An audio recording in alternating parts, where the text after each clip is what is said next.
Bonjour tout le monde, j'espère que vous allez tous très bien. Pour ma part, ça va superbement bien. Avant de commencer, avez-vous déjà entendu parler de NordVPN?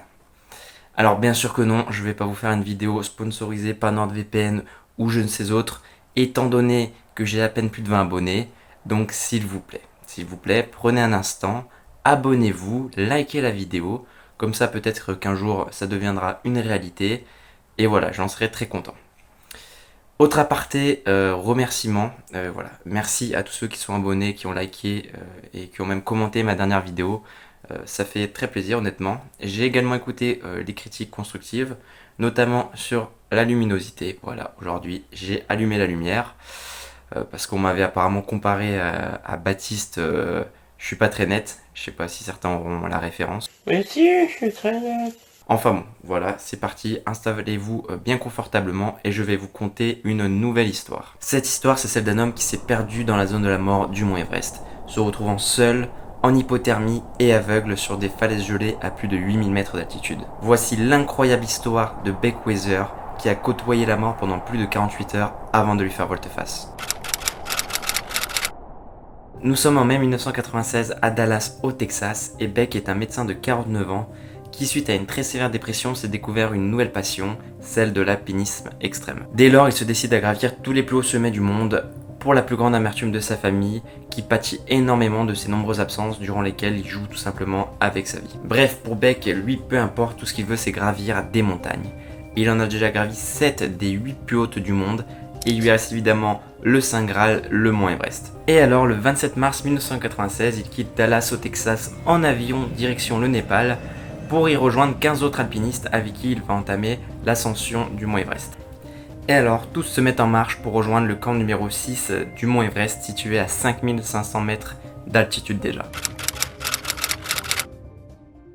Pour vous expliquer brièvement, il y a 6 camps répartis sur la hauteur du mont Everest, avec le camp numéro 6 situé le plus bas, au plus proche de la base, et le camp numéro 1 au plus proche du sommet. Ils sont déjà à 5500 mètres d'altitude, soit au niveau du camp numéro 6, et tous ressentent déjà les effets de l'altitude et se demandent comment ils vont pouvoir gravir encore plus de 4000 mètres. Bref, ce camp reste encore paradisiaque par rapport à ce qui les attend plus haut. Il y a des douches, ils peuvent donc aller se laver, même si j'imagine pas la température qu'il doit faire à 5500 mètres d'altitude. Ils ont des tentes et ils ont même accès au téléphone.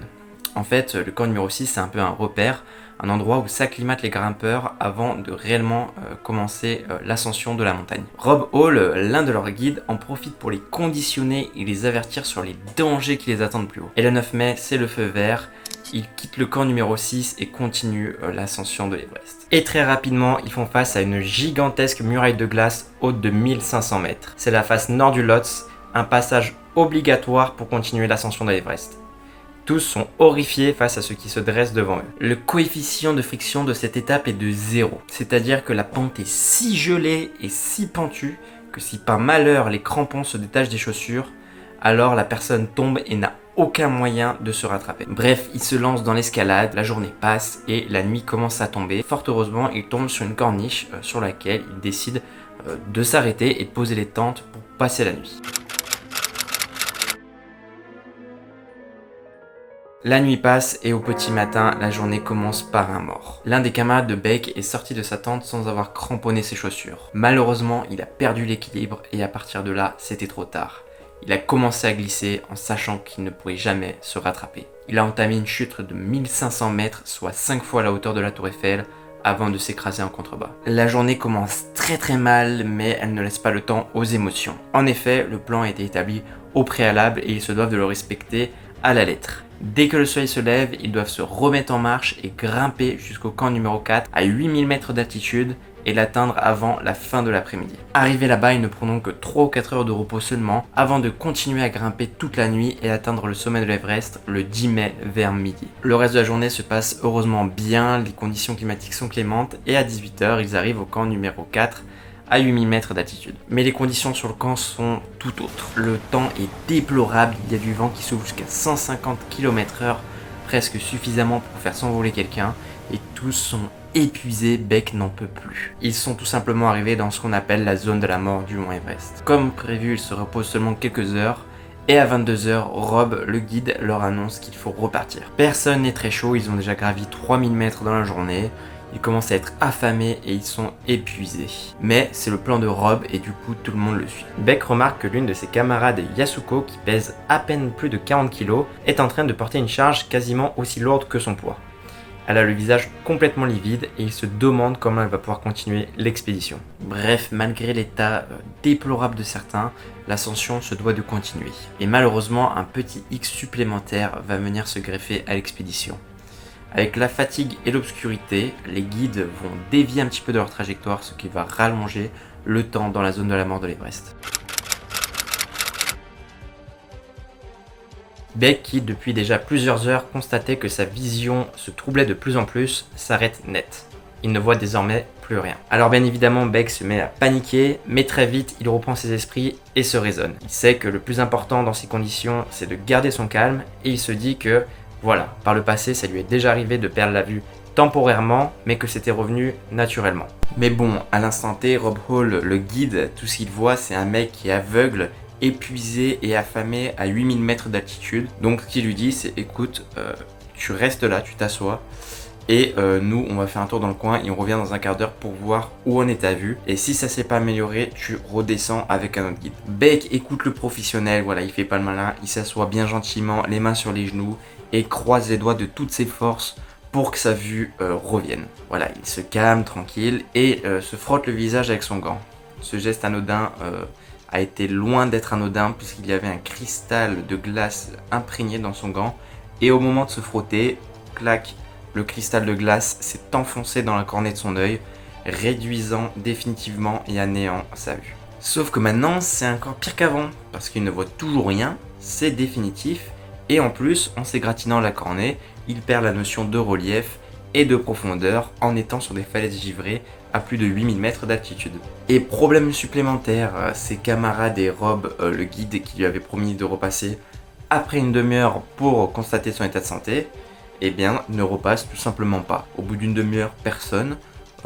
Beck ne s'inquiète pas, il se dit qu'ils ont sans doute un peu de retard, sauf que 1 heure passe, 2 heures passent, 5 heures passent et toujours aucun signe de vie. Et malheureusement, le soleil commence en parallèle à se coucher et la nuit à tomber. Le froid se décuple et le vent commence à être extrêmement fort. Et le pauvre Beck, il est là, assis dans la neige depuis des heures, affamé, gelé, à 2 doigts de l'hypothermie et avec son petit bout de glace dans l'œil. Il le sait, si personne ne vient chercher dans les heures qui arrivent, il ne sait pas comment il va pouvoir passer la nuit et survivre jusqu'au lendemain matin. Malheureusement, la nuit s'installe, toujours personne, et Beck est en train de sombrer littéralement dans la folie. Ça fait malheureusement des heures qu'il est assis dans la neige, dans le froid, et tenez-vous bien, il fait désormais moins 50 degrés. Il est cliniquement tout simplement en hypothermie, donc en urgence vitale. Il ne ressent ni le chaud ni le froid, bon bah déjà c'est déjà ça. Et voilà, il est affamé, déshydraté, il n'a pas bu ni mangé depuis près de 48 heures. Il est exténué, vous l'imaginez bien, et son œil le fait souffrir considérablement. Il n'a toujours aucun repère, il ne voit rien, et n'entend également rien à cause des bourrasques de vent. Et c'est donc tout logiquement qu'il bascule dans la folie. Et miraculeusement, il aperçoit des ombres loin. Il se dit ouf, je suis peut-être sauvé, il y a des gens, ils vont venir me chercher. Sauf que non, il n'y a personne, ce ne sont que des hallucinations, il est bien toujours aveugle. Il est en train de sombrer, mais malgré tout, il a toujours ces petits élans de lucidité dont je pense qu'il se serait bien passé. C'est qu'il a justement conscience qu'il est en train de basculer dans la folie et qu'il va mourir dans les heures à venir. Et quelques minutes plus tard, une nouvelle lueur d'espoir apparaît, mais cette fois-ci une vraie. 2 de ses compagnons avec qui il avait commencé l'ascension de l'Everest et qui avaient continué lorsqu'il s'était arrêté parce qu'il ne voyait plus rien, sont en train de redescendre l'Everest et tombent sur sa position. Les 2 guides sont également en train d'escorter Yasuko, rappelez-vous, la jeune femme japonaise qui portait des sacs aussi lourds qu'elle et qui était en très très mauvais état il y a quelques heures de ça et désormais ressemble tout simplement à un cadavre ambulant. Il tombe sur Beck et il se demande comment il peut être encore vivant. Et c'est un miracle parce qu'ils se disent qu'ils auraient très bien pu passer à 10 mètres sur le côté gauche ou sur le côté droit et ne jamais le voir en pleine nuit comme ça. Avec un tel vent, ils ne l'auraient jamais entendu non plus. Sauf que désormais, le problème est maintenant double pour les 2 guides. Ils n'ont plus un mourant, mais 2 mourants dont ils doivent s'occuper, dont un en hypothermie et complètement aveugle. Et je rappelle qu'ils sont en pleine nuit, qu'il y a un vent de dingue et qui doivent descendre des falaises abruptes et glacées. Mais il est inconcevable pour tous de laisser Beck ici mourir, donc ils l'encordent au groupe de 3 et continuent leur chemin. Et dans le même temps, ils en profitent pour expliquer à Beck qu'ils ont perdu tout le reste du groupe lors de l'ascension du sommet. Bref, une fois tous les 4 attachés, ils continuent la descente de la montagne. Et un nouveau problème vient se greffer au groupe.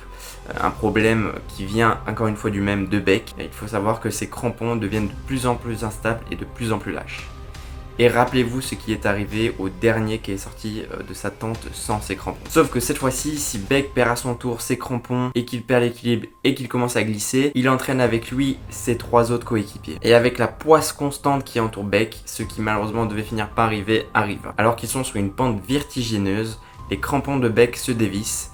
Et alors il commence à glisser et à entraîner ses 3 camarades. Mais dans un instinct de survie héroïque, Mike plante son pic en fer dans la glace avant que ces derniers ne prennent trop de vitesse et miraculeusement arrive à se rattraper à la montagne. Et cet événement bien sympathique de glissade va se reproduire une 2e fois puis une 3e fois avant que les guides disent stop, que la mission devient trop dangereuse et devient littéralement une mission suicide. Ils décident donc de s'arrêter sur une corniche et de réfléchir. Beck et sa chance vont très vite comprendre ce qui va se passer, à savoir que les 2 guides vont l'abandonner sur la montagne pour prendre moins de risques et redescendre en sécurité tous les 3. Et ils voient très juste, à un détail près, c'est que les 2 guides vont l'abandonner sur la corniche, mais avec Yasuko qui est dans le même état que lui. Voilà, sous prétexte que les 2 sont trop handicapants et trop dangereux, ce qui s'entend parfaitement. Ils leur disent également qu'une fois qu'ils rencontreront de l'aide plus bas, ils vont divulguer leur position pour leur envoyer de l'aide en retour. Ascenseur émotionnel pour Beck qui se demande tout simplement comment il va pouvoir survivre le reste de la nuit dans de telles conditions, que voilà, il se fait une nouvelle fois à l'idée qu'il va bientôt mourir. Mais pour un peu de confort avant de mourir, Beck décide de retirer son gant pour se réchauffer au moins un petit peu la main contre sa poitrine. Il retire son gant, ce dernier s'envole immédiatement dans les falaises et il découvre sa main qui est gelée et dure comme du béton. De leur côté, les 2 guides filent dans la montagne en espérant trouver au plus vite un camp. Ils sont un peu perdus, mais heureusement ils arrivent à se repérer grâce aux étoiles, et voilà, ils sont très forts. Et ça paye, car au bout de quelques heures, ils tombent sur le camp numéro 4. Exténués, ils réveillent tout le campement pour les prévenir que 2 de leurs amis sont bloqués en haute montagne. Tous se réveillent, sont un peu interloqués et se regardent dans le blanc des yeux, bien mal à l'aise. Et tous sont unanimes, ils décrètent qu'il est hors de question que quelqu'un monte en montagne dans ces conditions en pleine nuit pour aller les récupérer. Ça serait malheureusement bien trop dangereux, voire suicidaire, et que de toute manière, à cette heure-là, dans ces conditions, les 2 sont certainement morts, ou s'ils ne le sont pas encore, ils le seront de toute manière au lever du jour. Les 2 guides sont extrêmement peinés vis-à-vis de Beck et Yasuko qui sont en train d'imaginer mourir de froid dans la montagne, d'autant plus que voilà, ils ressentent une forme de culpabilité parce qu'ils les ont littéralement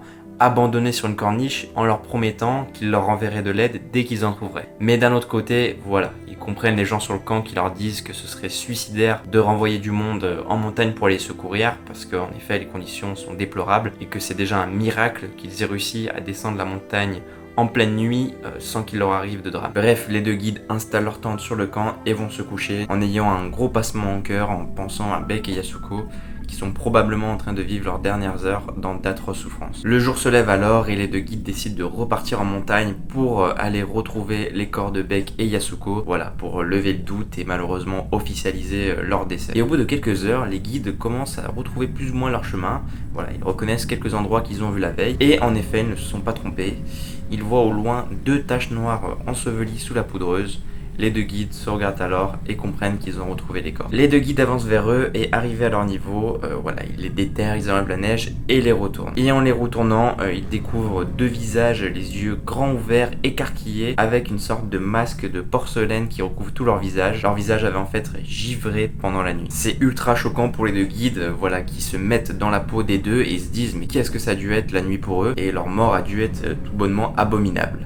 Ils retirent le gifle de leur visage et stupéfaction. En approchant les mains du visage pour refermer leurs yeux, ils constatent que les 2 ont encore du souffle. Alors un souffle minime, mais que les 2 respirent encore. Sans mauvais jeu de mots, les 2 guides n'en croient pas leurs yeux et sont sidérés que les 2 puissent être encore cliniquement vivants. Ils ne sont pour autant pas plus réjouis que ça, même bien au contraire. Et au lieu de se réjouir et de se dire qu'il reste encore un infime espoir pour sauver leurs 2 amis, ils se disent plutôt que ces derniers n'ont pas encore terminé leur calvaire et qu'ils sont encore à l'agonie.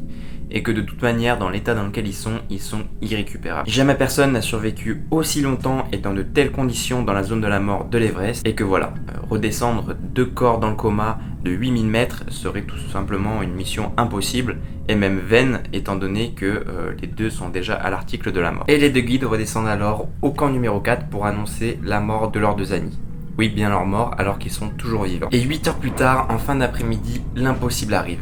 Alors que cela fait près de 8 heures qu'il est enseveli sous la neige et dans le coma, Beck se réveille. Il est dans un tel état second et de confusion qu'il croit d'abord qu'il est bien au chaud dans son lit à Dallas au Texas. Et c'est lorsqu'il tape sa main grise et gelée contre de la glace et que celle-ci fait un bruit de bois, tout simplement, qu'il reprend malheureusement ses esprits. Il ne voit toujours absolument rien et il se demande ce qu'il a fait pour en arriver là. Voilà, c'est un peu comme une gueule de bois, mais encore pire. Et détail d'importance, il n'y a plus Yasuko, rappelez-vous, la japonaise, à ses côtés. Alors que quand les 2 guides les avaient abandonnés sur la montagne, ils les avaient laissés ensemble. Sauf que lui, il est dans un tel état de confusion qu'il se rappelle même plus qu'il avait été laissé pour mort avec Yasuko. Et c'est que quelques jours plus tard, lorsqu'il aura été sauvé, qu'il sera sain et sauf, qu'il supposera que, en fait, durant la journée où voilà, qu'il était dans le coma, à un moment, il s'était déjà réveillé une première fois et qu'il avait sûrement déambulé plusieurs dizaines de mètres avant de se récrouler dans la neige. Bref, peu importe, tout ça ne résout pas ses soucis et à l'instant T, il est encore bien loin d'être sain et sauf. Il pense désormais à sa famille et veut tout faire pour survivre pour pouvoir les retrouver un jour. Et là, dans la nasse, il a quand même un éclair de génie. Il se dit que la veille, lorsqu'il était avec les 2 guides, voilà, il s'en rappelle vaguement, et qu'il recherchait le camp numéro 4, eh bien ils avançaient dans la direction opposée au vent. Et il se dit qu'avec un peu de chance, le vent n'a pas tourné durant la nuit, et que si il marche à contresens du vent, il finira lui aussi par tomber sur le corps. Sacré move intellectuel pour un mec qui sort du coma et qui est en hypothermie depuis presque 48 heures. Tant bien que mal, il arrive à se lever et à marcher. Il marche sur une centaine de mètres avant de malheureusement s'effondrer de nouveau dans la neige. Cette fois-ci, penser à sa famille, à sa femme et à ses enfants ne sera pas suffisant pour le galvaniser. C'est physiologique, il ne peut que se laisser tomber dans la neige et attendre. Petit à petit, il sent le soleil se coucher et cette fois-ci, il est totalement résigné. La seule chose qui le rattache encore un petit peu à la réalité, c'est la douleur atroce qu'il ressent à l'œil. Et il est également conscient que c'est un miracle absolu qu'il ait réussi à survivre la nuit dernière et qu'il soit toujours encore vivant alors que voilà, ça fait quasiment 48 heures qu'il est en hypothermie, qu'il a rien mangé, qu'il a rien bu, qu'il a vu personne. Et là, il se dit non, c'est impossible. Si il reste à s'endormir là, il mourra dans les heures à venir. Il n'y a pas d'autre solution. Il se couche alors sur un côté en pensant son destin scellé. Et alors que sa vue est toujours quasiment réduite à néant, il croit apercevoir des ombres. Il pense être encore en train d'halluciner comme la veille, alors que non, il est bien à quelques dizaines de mètres du camp numéro 4. En fait, l'un des membres du camp voyait ce gars agoniser au loin dans la neige et se décide d'accourir vers lui pour voir ce qui se passe. Il découvre Beck, le visage carbonisé, le reste de la peau blanche comme du marbre et le bras littéralement gelé et scotché au visage. Il le lève, le ramène jusqu'au camp, l'enlace dans des couvertures et appelle tout le reste du campement. Tous se réunissent autour de Beck qui, dans son état, forme tout simplement une masse inerte et inconsciente et tous hallucinent. Les 2 guides les premiers, qui l'avaient retrouvé dans le coma le matin même. Ils ne comprennent pas comment il aurait pu se relever, retrouver son chemin et s'écrouler aux abords du camp. Mais bon, la stupéfaction passée, il faut désormais savoir ce qu'on va faire de lui. Et accrochez-vous, pour la 3e fois consécutive, il va être décidé de l'abandonner dans son état car il est jugé irrécupérable. Vous imaginez le mec, ça fait plus de 48 heures qu'il jongle avec la mort, qu'il est en hypothermie, il donnerait tout pour rencontrer de la civilisation pour qu'on le sauve. Et dès qu'il en trouve, eh ben il est laissé pour mort. Là, les campeurs, avec l'appui des guides, se disent qu'il est dans un état tellement lamentable que même à 7800 mètres d'altitude au camp numéro 4, il serait impossible de le redescendre plus bas pour le sauver. Voilà, d'autant plus que la nuit est une nouvelle fois en train de tomber et que quelques centaines de mètres en contrebas, il y a un passage avec une gigantesque crevasse et que pour passer au-dessus de cette crevasse, il y a une très fine échelle métallique et voilà, en pleine nuit, faire passer quelqu'un dans le coma sur cette échelle, c'est tout simplement impensable. Enfin bon, il est tard et le vent commence à sérieusement souffler, donc tous aimeraient bien aller se coucher. Donc ils vont tout simplement placer Beck dans une tente avec quelques couvertures, et voilà, petite pensée à son âme, et ils vont tous aller se coucher. Enfin bon, Beck dans sa tente se dit que ça y est, cette fois-ci c'est la bonne, il aura tout fait pour survivre, il aura retrouvé la civilisation, mais il va mourir ce soir dans cette tente, dans ces conditions. Le pauvre, c'est horrible, dites-vous qu'il est dans sa hutte et il entend même les gens en dehors de la tente dire faites attention, entrez pas et il y a un mort à l'intérieur en parlant de lui. Bref, au bout d'un moment, tout le monde va se coucher et la tempête commence à faire rage cette fois-ci bien plus violente que toutes les précédentes. Beck, dans son petit cocon, voit la toile de sa tente se plaquer sur son visage tellement le vent souffle, et cette fois-ci il n'arrive même plus à respirer. Voilà, c'était la dernière chose qu'il pouvait encore faire, il ne peut plus le faire. Il est désormais aveugle, en hypothermie, affamé, déshydraté, et il ne peut plus respirer. Heureusement pour lui, très rapidement, il y a une très courte accalmie de quelques secondes. Il profite de cette fenêtre-là pour se retourner sur le côté et pouvoir continuer à respirer. Alors évidemment, pour tout le monde, c'est un geste très anodin, mais avec tout ce qu'il a vécu ces 2 derniers jours, je sais même pas comment il arrive à trouver la force de se retourner. Et par la même occasion, avec ce move, il prend conscience que son bras a commencé à gonfler et nécroser. Bref, il va finir par perdre connaissance pour le restant de la nuit, et le lendemain matin, tout le monde se réveille, plie bagage pour redescendre. L'un des gars check les différentes tentes pour vérifier que personne n'a rien oublié, et il arrive devant la tente de Beck. Évidemment, vous voyez où je veux en venir, il est persuadé qu'il est mort, mais bon, il va quand même entrer dans la tente pour officialiser sa mort et par la suite l'annoncer au reste du groupe. Il prend une grande inspiration, dézippe la tente, il entre, et à sa grande stupeur, Beck n'est toujours pas mort. Beck entend que quelqu'un entre dans sa tente et rassemble toutes ses dernières forces pour se plaindre. Il dit mais qu'est-ce qu'il faut que je fasse pour que quelqu'un vienne enfin me sauver et arrête de me considérer comme un cadavre. Une nouvelle fois, tout le monde est stupéfait et cette fois-ci, tout le monde se galvanise. Il se dit que ok, il a réussi à traverser tout ça, on n'arrête pas de le laisser pour le mort, il reste peut-être une chance sur 100 ou 200 qu'il s'en tire, mais cette fois-ci, on va tout faire pour essayer de le redescendre de la montagne en vie. Et un nouveau facteur va entrer en jeu. Cette fois-ci, la roue va tourner et Beck va désormais enfin avoir de la chance. En effet, aussi inattendu que cela puisse paraître, une équipe de tournage de cinéma composée d'alpinistes considérés comme l'élite mondiale de la montagne viennent grimper l'Everest pour prendre des images. Et ils croisent la route de Beck et des autres grimpeurs au camp numéro 4. L'équipe de production est extrêmement touchée par l'histoire de Beck et promet de tout mettre en œuvre pour le tirer d'affaire et le redescendre de la montagne sain et sauf. Ils lui donnent leurs réserves d'oxygène, de nourriture et autres matériels de survie et lui promettent de l'escorter jusqu'au camp numéro 2 où un hélicoptère viendra le récupérer. Dites-vous que l'équipe de production met en péril une expédition à 7 millions de dollars pour amener Beck sain et sauf en bas de la montagne. Bref, en tout cas, c'était inespéré et ça tient du miracle pour Beck.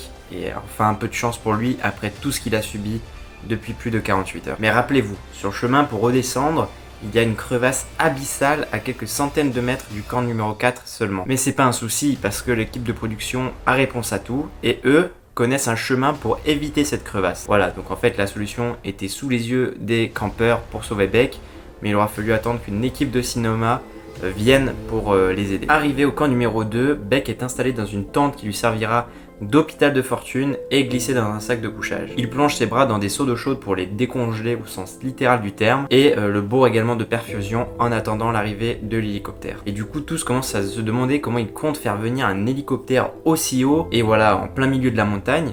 D'autant plus qu'à cette altitude, l'air est tellement insuffisant qu'un hélicoptère en théorie pas assez d'air pour voler. Mais malgré tout, malgré les lois de la physique, je sais pas comment ils ont réussi à se débrouiller, ils ont réussi à ramener un hélicoptère jusqu'au camp numéro 2 pour venir récupérer Beck. C'est du jamais vu et ils ramènent Beck en bas de l'Everest. Il passe alors 2 jours dans un hôpital du Népal où il est bourré d'antibio avant d'être envoyé à Dallas au Texas 2 jours seulement plus tard. En 4 jours seulement, il sera passé d'une nuit au sommet de l'Everest par moins 50 degrés, perdu et seul, entre la vie et la mort, à chez lui à Dallas au Texas, au milieu de sa famille. Arrivé chez lui, il prend conscience de son état, il a perdu 15 kilos, il s'est chopé une infection au staphylocoque suite à l'une des perfusions au camp numéro 2. Ses membres sont tout aussi douloureux et gonflés à cause du froid, voilà, ses mains et ses orteils sont totalement nécrosés et finissent par être amputés.